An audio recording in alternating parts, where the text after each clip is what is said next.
ॐ नमः सिद्धेभ्यः। ॐ नमः सिद्धेभ्यः। ॐ नमः सिद्धेभ्यः। ॐ जय जय जय। नमोस्तु नमोस्तु नमोस्तु। नमो अर्यन्तां नमो सेद्धां नमो ऐर्यां नमो वज्रायां नमो लोये सवसां। मंगलम भगवान वीरो मंगलम गौतमो गणि मंगलम कुंद कुंदारो जैन धर्मोस्तु मंगलम। सर्वमंगलम मांगल्यम सर्वकल्याणकारकं प्रदानं सर्वधर्माणां जैनं जेतु शासनं जैनं जेतु शासनं जैनं जेतु शासनं। जम जस जम्मि देशे जैन विहाणेन जम्मि कालम्मि कोसक दिवारे इंदुवात जिंदुवा। हो गया।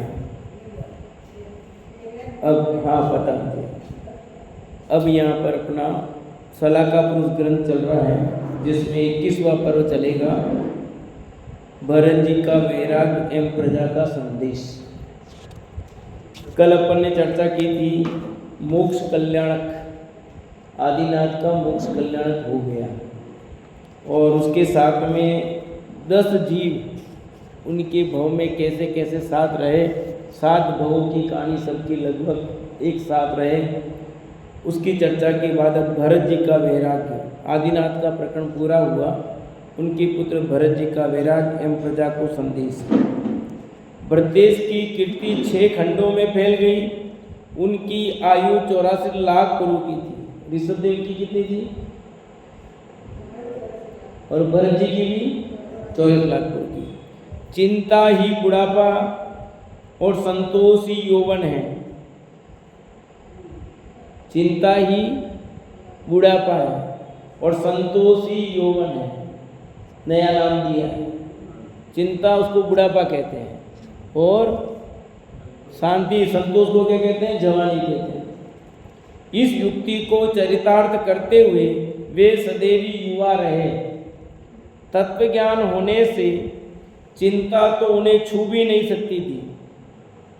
वे चक्रवर्ती पद से प्राप्त भोगों के बीच रहते हुए भी एवं 6 खंड के राज्य शासन का उत्तरदायित्व वहन करते हुए भी सदा संतुष्ट और निश्चिंत रहते थे। उनको चिंता क्यों नहीं रहती थी? किसी प्रकार की चिंता से ग्रस्त क्यों नहीं थे? तत्व ज्ञान का बड़ा बल था। एक दिन की बात है, 32,000 मुकुटबद्ध राजाओं के राज दरबार में सिंहासन पर विराजते थे। उस समय एक घटना घटी। दर्पण में उन्होंने अपना मुखमंडल देखा। किसने? भरत जी ने। उन्हें अपने मुख का प्रतिबिंब कुछ उदास सा मुरझाया हुआ लगा। कैसे कैसे वैराग्य की घटना आई है ना? अब देख रहे क्या है? दर्पण में मुख देखा। उनको कपोल पर एक झुर्की और कान के समीप एक बाल सफेद दिखाई दिया, मानो वे बुढ़ापे का संकेत लेकर ही आए हो। उन्हें देख भरत जी का विचार आया कि संभवतः ये बुढ़ापे का संकेत और मुक्ति सुंदरी का संदेश है। अब आप थोड़ा सा विचार करें तो क्या पहली बार दर्पण देखा होगा? कभी देखा नहीं होगा दर्पण में? देखा होगा। आदिनाथ ने पहली बार मौत देखी थी क्या? नीलांजना की। नीलांजना पर बाकी मौत तो देखी थी ना, पर जब प्रसंग जो बनना तभी बनेगा। मौत देखी पर वही निमित्त बननी है नीलांजना, तो पहले कैसे उनको वैराग्य होता? अब बाल सफेद और अब दर्पण का देखना उनके वैराग्य में निमित्त बनना तभी बनेगा। ये क्रमबद्ध पर्याय आएगी नहीं। जम जस जम्मि देशे जैन व्याणेन जम्मि कालम्मि। नादम जिनेन नीदम जम्मम व अमरणम व। उनको कपोल पर एक झुर्की और कान के समीप एक बाल सफेद दिखाई दिया। मानो वे बुढ़ापे का संकेत लेकर ही आए हो। उन्हें देख भरत जी को विचार आया कि संभवतः यह बुढ़ापे का संकेत और मुक्ति सुंदरी का संदेश है। किसका? मुक्ति सुंदरी मतलब अब मोक्ष जाने की तैयारी अपनी, क्योंकि उन्होंने अपनी ज्ञान जोड़ा तो उन्हें ज्ञात हुआ कि आयु कर्म के निषेध बहुत कम रह गए हैं।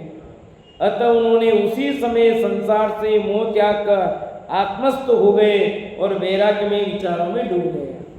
उन्होंने अवधि ज्ञान जोड़ा, अब भाई कितना टाइम बाकी रह गया अपना, जब तो आयु शेष बहुत कम रह गई है, चलो तैयारी करो भैया। जैसा होना होता है वैसे परिणाम बन ही जाएंगे, उसके अनुकूल कुछ न कुछ घटनाक्रम घटेगा, वैसे भाव बनेंगे, कुछ न कुछ संयोग बन जाएगा। उन्होंने सोचा कितने दुख का विषय कि मैंने अब तक ध्यानामृत का पान न कर आत्मानंद का रसपान नहीं किया। देखो मेरे सहोदर तो अल्पवय में दीक्षा लेकर चले गए, मैंने ही देर की। सहोदर ही क्या, मेरे पुत्रों ने भी मुनि दीक्षा लेकर मुक्ति प्राप्त कर ली। भाई तो गए गए पर मेरे बेटे भी मोक्ष चले गए और मैं अभी तक राजपाट में उलझा हूं। मेरे पिताजी, ससुर, मामा, साले आदि सभी आत्म पुरुष आगे बढ़ गए, मैं अकेला पीछे कैसे रह गया।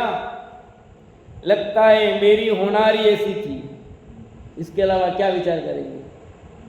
अस्तु, जो हुआ सो हुआ, अब मुझे शीघ्र इन सब विकल्पों से मुक्त होकर स्वरूप गुप्त हो जाना चाहिए।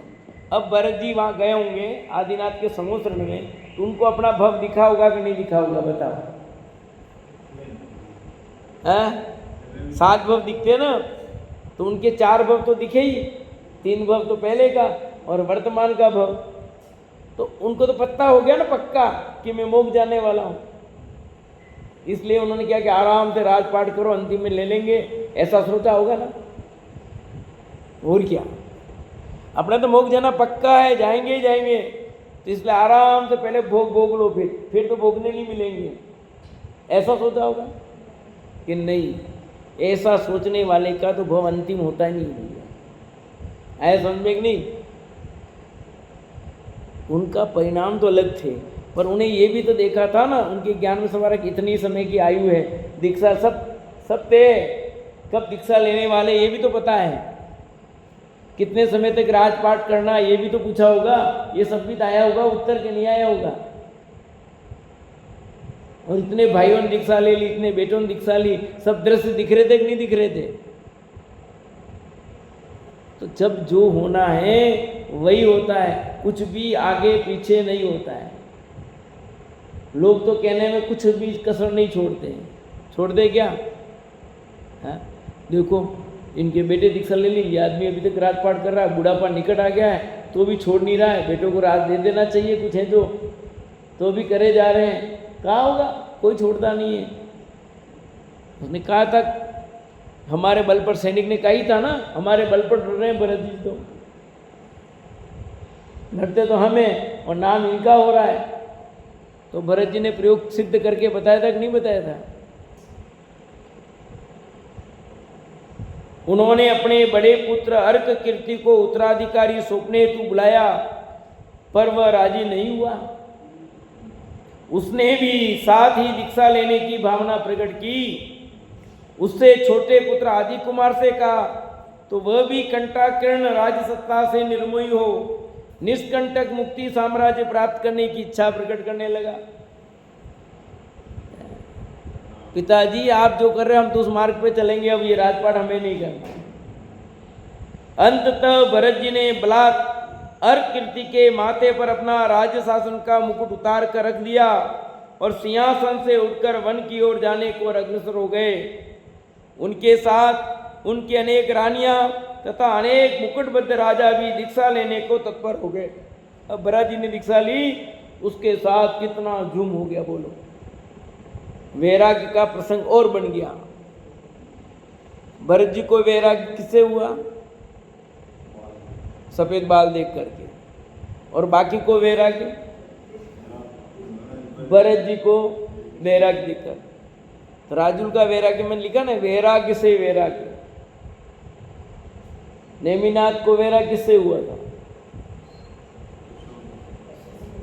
और राजुल को वैराग्य नेमिनाथ के कारण, इसलिए लिखा वैराग्य से वैराग्य। पढ़ी कि नहीं पढ़ी? एकांकी भक्तों की पुकार में लिखा मैंने, वैराग्य से वैराग्य, इसीलिए लिखा है।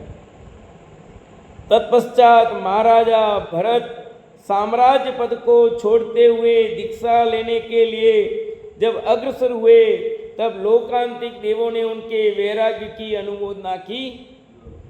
जब राजभवन से निकलते हैं तो मुख्य मुख्य राजा लोग उन्हें पालकी में बैठाकर पालकी को अपने कंधों पर रखकर कुछ दूर ले जाते हैं।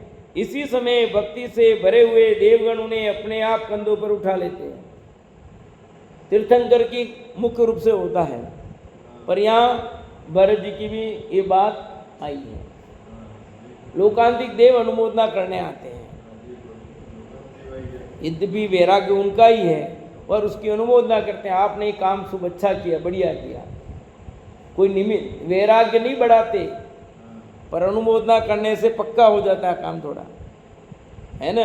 कोई अच्छा काम करे, उसकी तारीफ कर दो तो उसको थोड़ा सा संबल मिल जाता ना।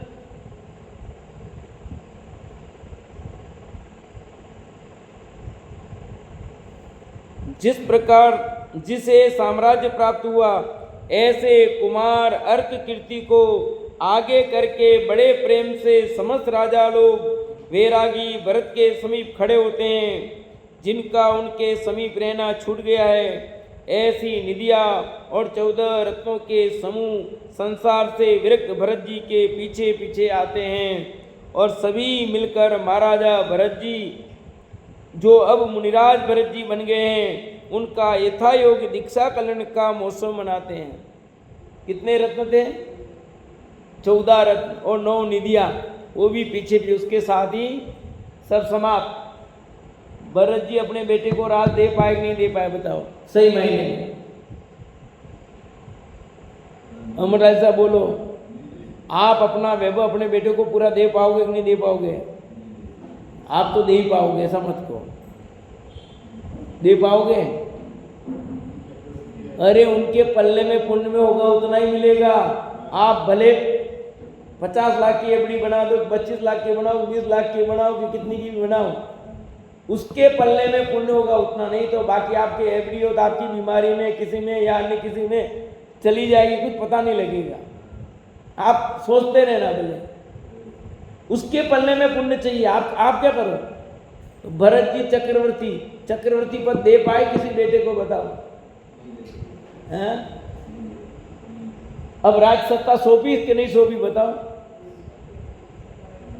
राज्य सत्ता तो होता, चक्रवर्ती का बेटा चक्रवर्ती हो जाता तो राज सत्ता सौंपी कहलाती। पर चक्रवर्ती का बेटा चक्रवर्ती हुआ एक भी है उदाहरण ऐसा? बताओ इतिहास के पन्नों में। नहीं है ना। इसका मतलब सामान्य राज्य सत्ता है, वो नहीं सोच सकते।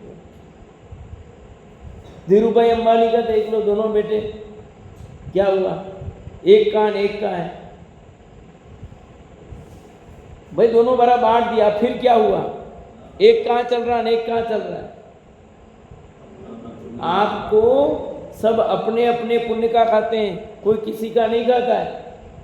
अपने को भ्रम हो गया है, मेरे कारण मैंने ये दे दिया, मैंने, कोई किसी को कुछ नहीं दे सकता है। क्या दे सकता है? सब अपने अपने पुण्य का खा रहे हैं। पापा कितना व्यवस्था करके जाएंगे, कुछ भी नहीं, तुम्हें तुम्हारे पुण्य का मिलेगा। वो सब अपनी अपने पुण्य के हिसाब करते हैं व्यवस्था, और मिलता उतना ही है, होता उतना ही है जितना आपके पल्ले में पुण्य हो।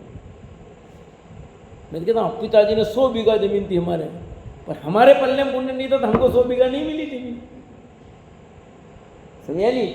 उनके हाथ से खरीदी, उनके हाथ से बिकती। किसका पुण्य कम? उनका दोष है कि हमारा दोष है? भैया तुम्हारे पल्ले में पुण्य होगा उतना ही मिलेगा, उससे ज़्यादा कहाँ मिलेगा। इसलिए कभी माता पिता को कभी गालियाँ नहीं देनी, कभी विचार नहीं करना कि उन्होंने क्या किया, क्या क्या करें, कभी भी नहीं। अपने अपने पल्ले में जितना पुण्य होगा उतनी ही सामग्री मिलेगी, एक कण भी ज़्यादा नहीं मिलेगा, एक कण, और कम भी नहीं मिलेगा। ज़्यादा की बात है, कम भी नहीं मिलेगा आपको। देखो भाई क्या कहते हैं,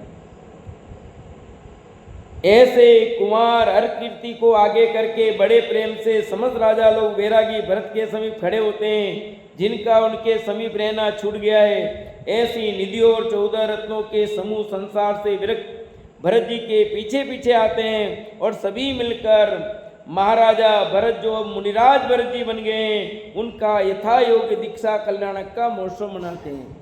यद्यपि दीक्षा कल्याणक तीर्थंकरों का होता है, पर सामान्य का दीक्षा लेते उसको भी कल्याण, क्योंकि इनका भी अंतिम जीवन है ना, इसीलिए। भरतेश का आत्मबल अचिंत है, उनका देहबल भी अतुल है। जीवन के अंत समय तक साथी से भोगों को भोग कर समय पर आत्महित में प्रवृत्त होना उन जैसे महापुरुष का ही काम है, ये साधारण व्यक्ति के बस की बात नहीं है। ऐसा कहते हुए नगर के नर नारी उनकी स्तुति कर रहे थे। भरतेश की दीक्षा, भरतेश शिलातल पर पद्मासन से बैठकर दीक्षा के लिए सन्नद्ध हुए। उनका निश्चय था कि मेरा कोई गुरु नहीं है, मैं ही मेरा गुरु हूँ। इस प्रकार के विचार के साथ वे स्वयं दीक्षित हो गए और निश्चल आसन में बैठकर आत्मनिरीक्षण करने लगे। वे मुनिराज भरत जब बाह्य और अभ्यंतर परिक का त्याग कर पूर्ण निष्प्रक्रिय अवस्था को प्राप्त होकर सर्वश्रेष्ठ जिन कल्प तपो योग को धारण करते हैं, तब छपक श्रेणी पर आरूढ़ होकर शुक्ल ज्ञान रूपी अग्नि से गात्या कर्म रूपी सघन वन को जलाकर केवल ज्ञान नामक उत्कृष्ट ज्ञान ज्योति को प्रकट कर लेते हैं। लोग दीक्षा ली और ध्यान में बैठे, उस ध्यान में बैठे उसमें सब काम कर गए। आया, अब ये पुरुषार्थ था कि नहीं था? ज्यादा पुरुषार्थी कौन? भरत जी, बाहुबली, आदिनाथ। दीक्षा ली और एक बैठक में ही काम हुआ है, काम कर गए। छपक श्रेणी मान ली, केवल ज्ञान ले लिया। बोलो, अंतर्मूर्त की बात है ना, मूर्त, एक मूर्त में अपना काम कर गए दीक्षा लेने से, और ध्यान में लगे तो काम कर गए सब। अब कितने व्रत किए, कितने उपवास किए, कितने जप किए, कितने तप किए, बताओ? हैं? व्रत किए, जप किए, तप किए, कितने किए? इसलिए मुक्ति के कारण में शुद्धोपयोग की पूर्ण दशा चाहिए, जब व्रत तप नहीं। आपका उपयोग अपने में पूरा एक मूर्ति टिक जाए तो केवल ज्ञान होगा। बाकी तुम कितने भी करो, व्रत जप तप, ये सब बात की बात है। तो इन्होंने किया ही नहीं।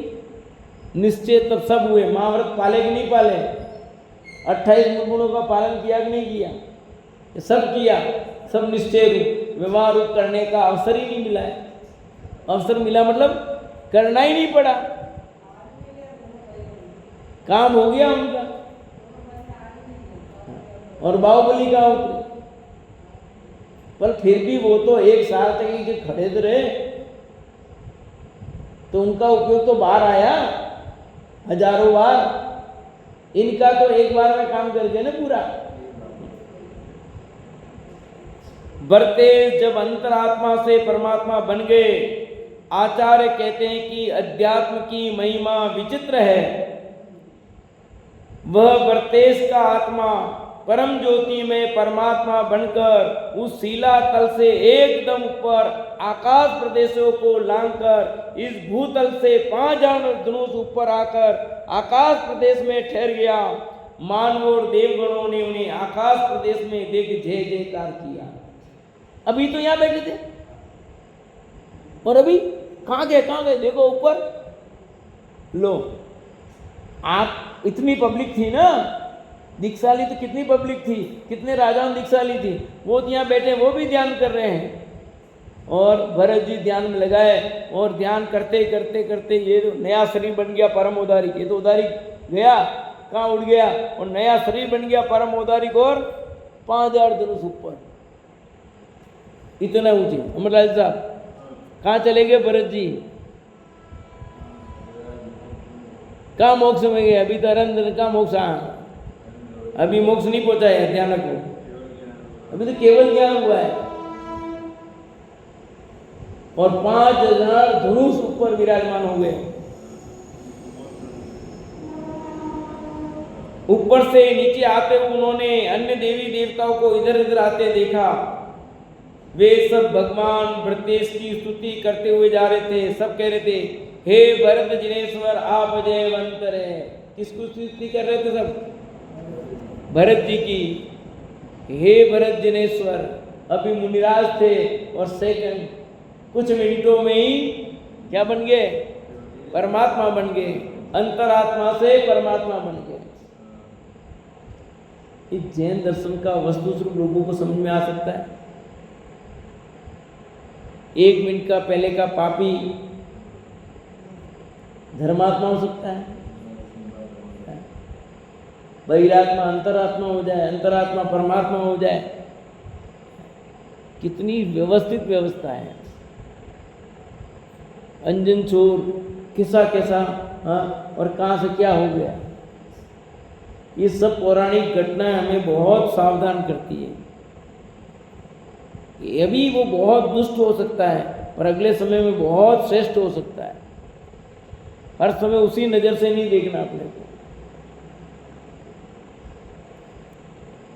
ज्ञान और ध्यान के संयोग को योग कहते हैं, और उस योग से जो अतिशय तेज उत्पन्न होता है वही केवल ज्ञान ज्योति है। क्या कहा? ज्ञान और ध्यान के संयोग से क्या होता है? योग। और उस योग से जो अतिशय तेज उत्पन्न होता है वही केवल ज्ञान ज्योति है।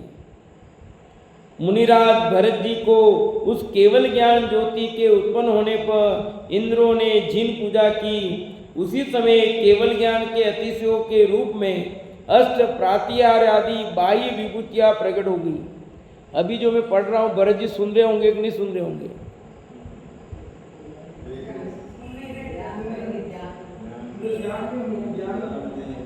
जान रहे हैं? अभी भरत जी जान रहे होंगे कि नहीं? इस समय ये पढ़ रहा होगा, ये आदमी ऐसा नाम ले रहा होगा हमारा। अरे जिस दिन केवल ज्ञान उसी दिन झलक गया था, इतनी तारीख को इतने बजे ये कथा पढ़ी जाएगी, उस समय ये नाम सब दिख रहा है उनको, क्या नहीं दिख रहा है? कितने लोग नींद निकालेंगे, कितने लोग सुनेंगे ध्यान से, कौन कौन क्या करेगा, सब दिख रहा है कि नहीं दिख रहा है? और इस समय भी दिख रहा है। एक एक पर्याय केवल ज्ञान में एक एक पर्याय झलकती है। अभी राजी हो रहे होंगे ना अच्छे? विमल जी बताओ, भरत जी राजी हो रहे होंगे कि नहीं होंगे? देखो मेरी कथा, क्यों नहीं हो रहे होंगे बताओ फिर? पता कैसे नहीं? पता तो है भी, अभी आपने कहा नहीं नहीं, मूल शब्द आने दो। क्या क्यों नहीं होंगे राजी? वीतरागी हो गए। राजी होते तो संसार में ही रहते हो, वो वीतरागी हो गए, सर्वज्ञ हो गए। अब तुम कुछ भी करो, कितने गीत गाओ, गालियां दो, कोई फर्क नहीं पड़ता उनके। ऐसा समझे कि नहीं? ज्ञान का गेय बन रहा है कि ये कथानक पढ़ा जा रहा है, ऐसे पढ़ा जा रहा है, ये हो रहा है, सब उनके ज्ञान का गेय एक पर्याय बनती है, पर कुछ भी लेना देना, कुछ भी लेना देना नहीं तुम्हारे। तुम पढ़ो कि नहीं पढ़ो, क्या पड़ता है उनको? कितनी सच्ची बात है, कितनी इसमें झूठी बात है, कितने गप होंगे, तो भी उनके कोई फर्क नहीं पड़ता है। जो जैसा हुआ प्रत्यक्ष उनके ज्ञान में घट रहा है। यहाँ कथानक में कैसा लिखा गया है वो भी उनके झलक रहा है। उस समय वास्तव में जैसा जैसा हुआ वो तो उनके ज्ञान में लगा है। यहाँ तो उस बात को अपने शब्दों में पिरोया तो है।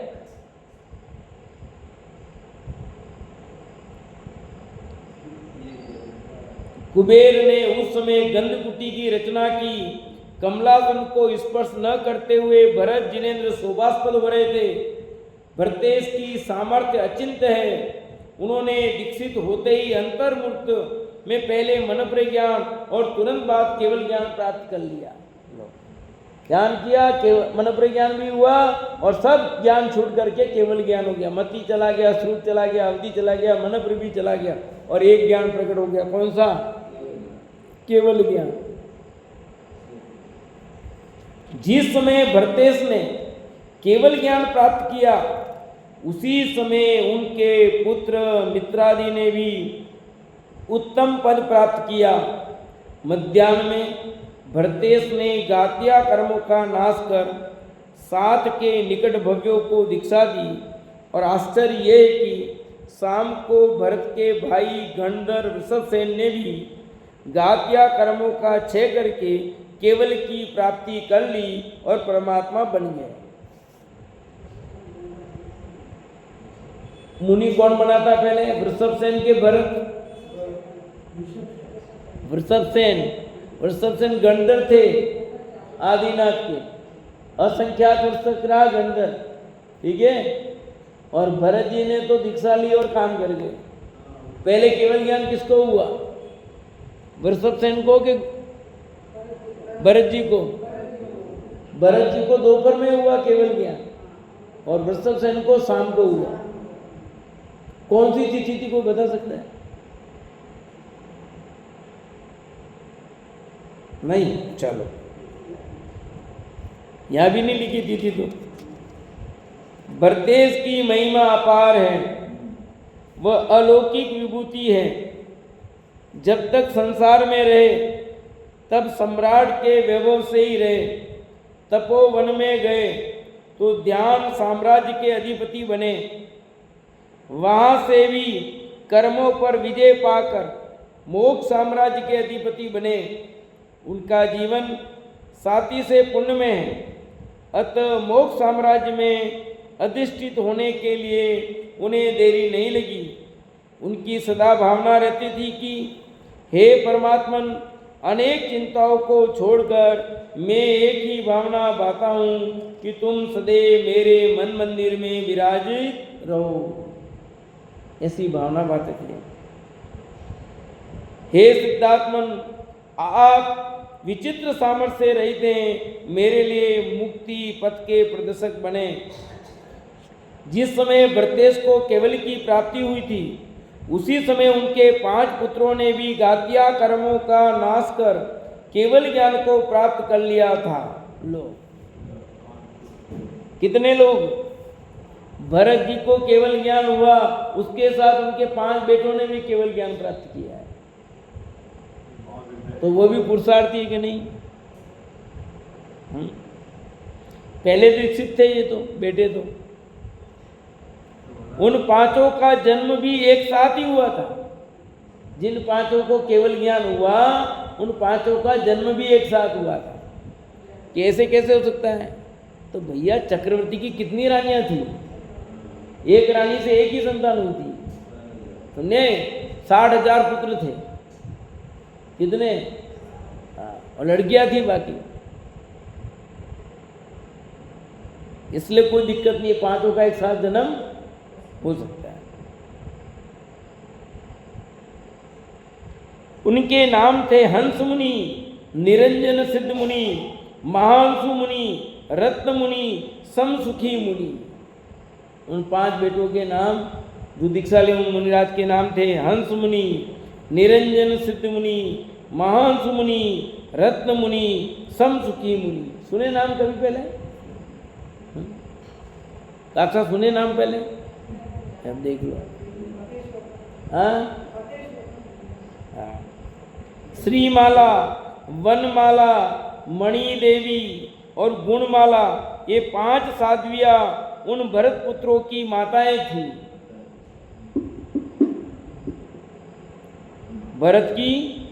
भरत पुत्रों की माता थी। तो भरत जी की क्या थी? हाँ, भरत जी की क्या थी? ये 5 पत्नी, ठीक है। श्रीमाला, वनमाला, मणिदेवी, हेमाजी, गुणमाला। हेमाजी भी अपने हैं, गुणमाला जी भी हैं, वनमाला जी भी हैं। श्रीमाला और मणिदेवी ढूंढनी पड़ेगी। अतः उन्हें तो पुत्रों को केवल प्राप्ति का हर्ष होना स्वाभाविक ही था। साथ रहने वाली शेष साधिव्या भी हर्षित हुई। सबने उनकी खूब स्तुति की। किनकी? माताजी की नहीं, पांचों पुत्र जिनको केवल ज्ञान हुआ, भरत जी उनकी। ठीक है, भरत जी के पांचों पुत्र केवलियों की भी गंध कुटी रची गई। मानवों देवों ने उनकी अर्चना की। तीर्थंकरों के समोसरण की रचना होती है और सामान्य जो केवली उनके गंध कुटी की रचना होती है। कौन बनाता है गंध कुटी? देवी बनाते हैं। तो उनको कैसे पता लगता है? सब पता लगता, सारी व्यवस्था है। बरसात होने वाली हो, चिड़िया पीली हो जाती है, किसने कहा चिड़िया को? बताओ, होती कि नहीं होती है? सब ऑटोमेटिक प्राकृतिक व्यवस्था है। सूचना कैसे पहुंचती, क्या होता सब। अभी मोबाइल है तो इसलिए सूचना पहुंचती, ऐसा नहीं है। सब सूचना कहाँ से निकल जाती, कैसे गया, उसने किया। अरे आजकल कोई ठिकाना नहीं है, सब सूचनाएं कहीं कहीं से। इसलिए तो कहते हैं पुराने लोग, दीवाल के भी कान होते हैं। तमन के टिकवर भाई, तुमको कैसे पता? अरे दीवाल के भी कान होते हैं। अपन बात करते हैं, अपन देखते कोई नहीं है, पर कोई को सुन रहा होता है, पता ही नहीं है। होता कि नहीं होता ऐसा? क्या विमल जी? अपन तो कोई नहीं है और कोई देख रहा होता है, जान रहा होता है। मैंने बताया था ना, मैं यूनिवर्सिटी में एग्जाम देने गया सुकाड़िया, वहाँ गाड़ी रखी, फिर देखा इधर कोई नहीं, तो मैंने मोबाइल निकाल करके अपनी डिक्की में रख दिया और लॉक कर दिया और चला गया। एग्जाम दे के आता हूँ, डिक्की टूटी हुई है, मोबाइल गायब है। अपन ने तो अच्छी तरह देखा था, कोई देख तो नहीं रहा है, पर कहाँ से उसकी पहली नजर होगी, वो आया होगा। तो अपने भ्रम हो गया, हमको कोई देख नहीं रहा या सुन नहीं रहा है, ऐसा सब। और कोई नहीं देखे तो सर्व के भगवान तो देखते ही है, और तू खुद देख रहा है। तो भरत जी के पांचों पुत्र केवलियों की भी गंध कुटी रची गई। मानवों देवों ने उनकी अर्चना की। धर्मेंद्र भरत जी की स्तुति करते हुए कह रहा था, कहाँ तो 6 खंड का भार, कहाँ 96,000 रानियों का आनंदपूर्ण खेल, और कहाँ अंतर्मूर्त में केवल ज्ञान प्राप्त करने की सामर्थ्य। धन्य है वे जो स्वयं बुद्ध हुए और शेष कर्मों का क्षय करके अमर पद प्राप्त कर लिया। कि एक थोड़ी देर पहले तो क्या हो रहा था? 6 खंड के अधिपति थे, 96,000 रानियां, 9 निधिया, 14 रत्न, सबके मालिक बन बैठे थे, और एक अंतर्मूर्तवाद केवल ज्ञान, 3 लोग के अधिपति बन गए। पहले 6 खंड के थे, अब 3 लोग के बन गए। तो छोटे बने बड़े बड़े, अब एक भी रानी नहीं है उनके पास, 9 निधियां नहीं, 14 रत्न नहीं है, 6 खंड का वैभव नहीं है। तो पहले बड़े थे, कब बड़े हैं? विमल जी बताओ, अभी कहाँ बड़े? कुछ तो है ही नहीं उनके पास। ऐसा मानते हैं, लगता है मेरे को, सचमुच लगता है ऐसा? नहीं लगता। अब उसको इतना बड़ा, वो बड़ा आदमी है, वो बड़ा आदमी है, वो बड़ा आदमी है, पैसे से बड़े आदमी है, हाँ, पद से या पैसे से कुछ ऐसा रुतबा हो तो बड़ा आदमी है भैया। भगवान मुंडाज कहाँ बड़े लगते हैं? तो हम तो बच्चों को ही समझाते हैं, देखो इतने बड़े बड़े होते हैं, वो किसके चरणों में झुकते हैं? भगवान के चरणों में झुक रहे हैं ना, तो इसके लिए मतलब बड़ा कौन हुआ बताओ? मुनिराज के चरणों में झुकते हैं ना, कितने राजा, बड़ा मोटा कोई भी हो, आकर के महाराज के चरणों में झुक गया, तो बड़ा कौन हुआ? मुनिराज। और मुनिराज के कि तुम बड़े, तो फिर क्या होगा? समझाएगी नहीं? वो किसके चरणों में झुका? जिसके पास तिल तुस मात्र परिग्र नहीं। इसका मतलब परिग्र से बड़ा नहीं होता कोई, धन वैभव से बड़ा नहीं होता, बाहर के से नहीं होता। बाहुबली के चरणों में जाकर के भरत जी झुक गए थे। कब? जब ग्रस्त अवस्था में थे तब नहीं झुके थे, पर मुनि बन गए तो भरत जी उनके चरणों में जाकर के नतमस्तक हो गए। अर्थ क्या निकल रहा है इससे कि हमारे दिमाग में जो कचरा पट्टी है कि इतने मकान, इतनी दुकान है, ये है, बहुत बड़े आदमी है, इतना पैसा है, वो कोई बड़ा नहीं है। अभी बाढ़ आ गई जगह जगह, क्या हो रहा है देखो, कितने स्थानों पर बाढ़ आ गई है, बादल फट गए हैं, त्राई त्राई मिट गई है।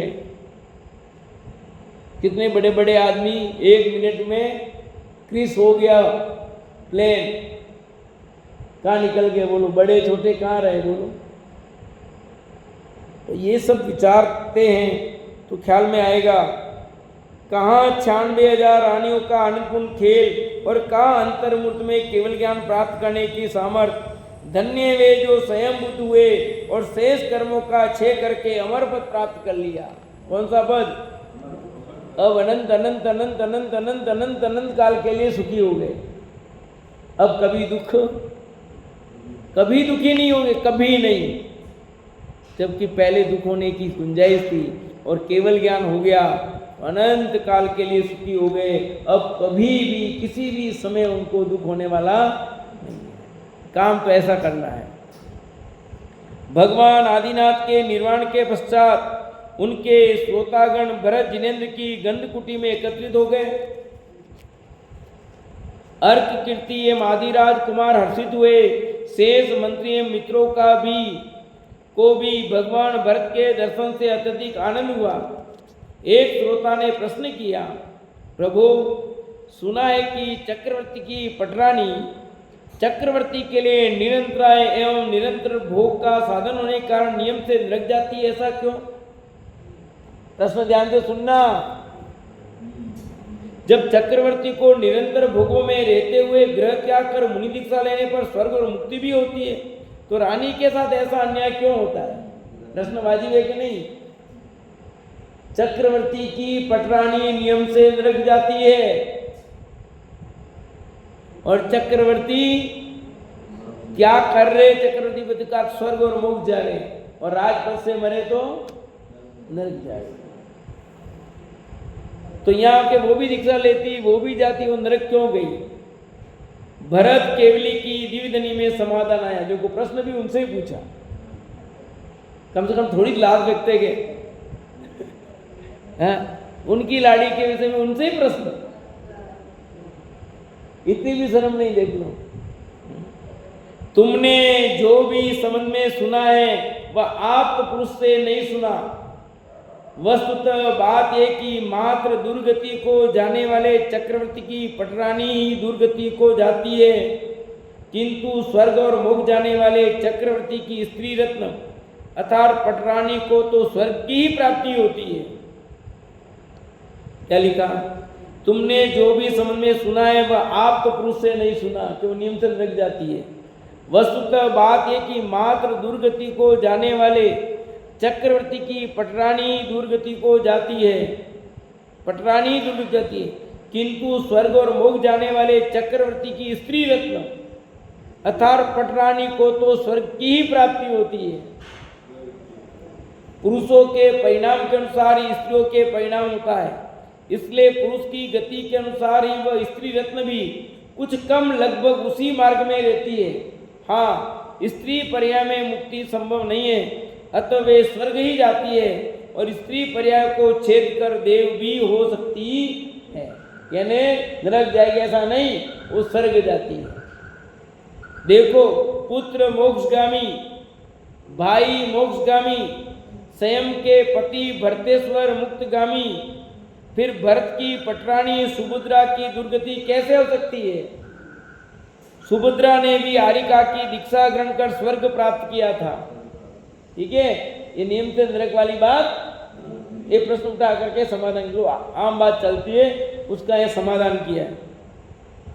जब भरत चक्रवर्ती की पालकी को ढोने वाले सेवक कहार भी स्वर्ग जाते हैं, तो पटरानी को दुर्गति कैसे हो सकती है?